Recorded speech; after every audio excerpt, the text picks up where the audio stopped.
Hello guys and welcome back to the new vlog.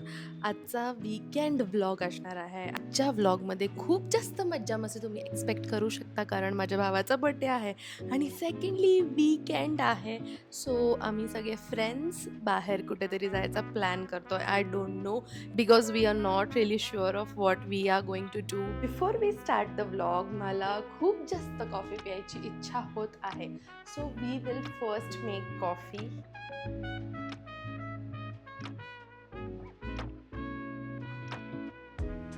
If you are really not a fan of thick coffees तर तुम्ही ही coffee तर नक्कीच try करायला पाहिजे. Coffee पिता पिता एक गोष्ट सांगते की जेव्हा केव्हा मी बॅडमिंटन खेळायचे तेव्हा आय यूज टू थिंक की यॉनेक्स कशाला घ्यायची और एनी ब्रँडेड रॅकेट कशाला घ्यायची, आपण काही एवढं भारी खेळत नाही, फक्त असंच आपल्या एक्सरसाइजसाठी कशाला घ्यायची. पण when it comes to your little brother, जे तुम्हाला नाही मिळालं ते तुम्हाला त्याला घेऊन द्यायचं असतं एव्हरी टाईम.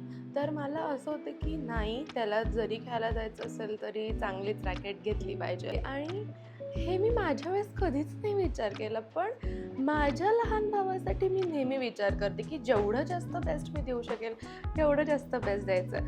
जर तुम्हाला यंगर सिबलिंग असेल तर तुम्ही पण असा विचार करता का? मला कमेंट बॉक्समध्ये नक्की सांगा.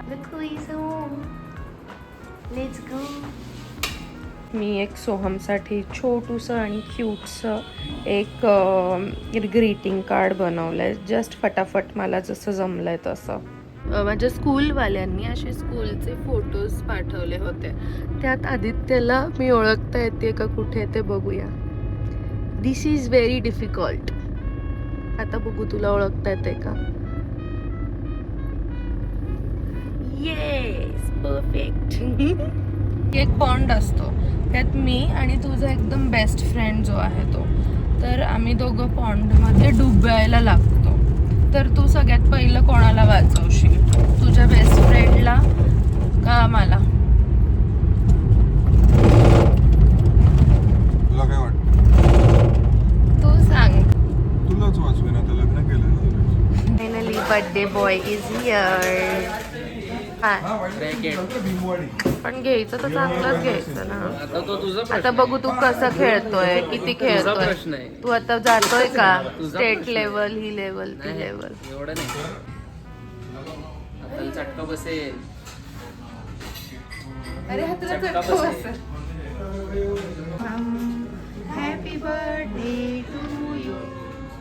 Happy birthday.